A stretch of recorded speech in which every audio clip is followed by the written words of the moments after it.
Et là, on a une exposition qui revient un petit peu aux sources, parce que c'est une exposition de l'Alliance biblique, qui présente sous un angle plutôt culturel d'ailleurs que cultuel, qui présente la Bible, quand a-t-elle été écrite, par qui, selon dans quel paysage, dans quel régime politique, dans quel régime économique. C'est une vision de la Bible, du temps de la Bible, mais qui s'inscrit vraiment dans la laïcité. Ça consiste principalement à essayer de trouver dans la Bible des points d'accrochage qui vont résonner aux oreilles de nos contemporains. Je vais vous donner un exemple. Une des précédentes expos traitait du thème de l'image dans la Bible. Et quand vous regardez, la Bible est pleine d'images. Il y a des paraboles, mais aussi plein d'images. Aussi bien l'Ancien que le Nouveau Testament. Et quand vous regardez à côté de cela les campagnes publicitaires des grandes marques dans ce 21e siècle, le nombre de campagnes qui sont construites sur des images directement héritées de la Bible est phénoménal.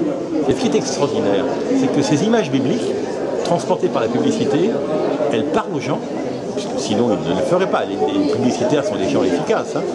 Et donc ils parlent à des gens qui n'ont jamais ouvert une Bible. Et pourtant ça marche. Expliquez-moi pourquoi.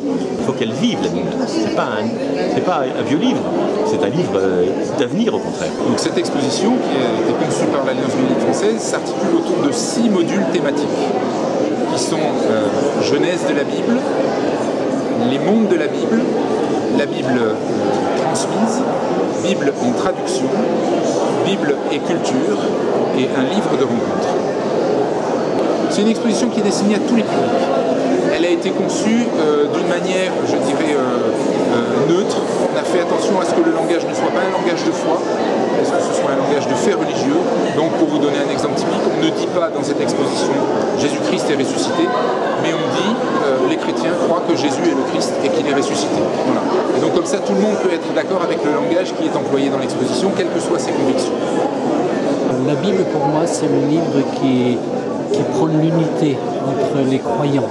Moi, je dis croyants exprès.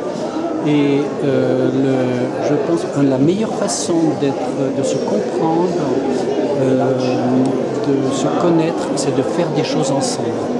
La Bible, c'est le point commun entre toutes les églises chrétiennes et entre les églises chrétiennes et le judaïsme.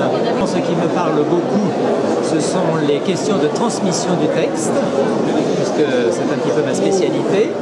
Et ce qui me parle également, c'est le fait que cette Bible puisse justement s'adresser à des publics très divers et avec des moyens d'aujourd'hui, des moyens interactifs qui permettent en particulier aux jeunes de ne pas être perdus dans un univers qu'ils pourraient considérer comme un petit peu ésotérique.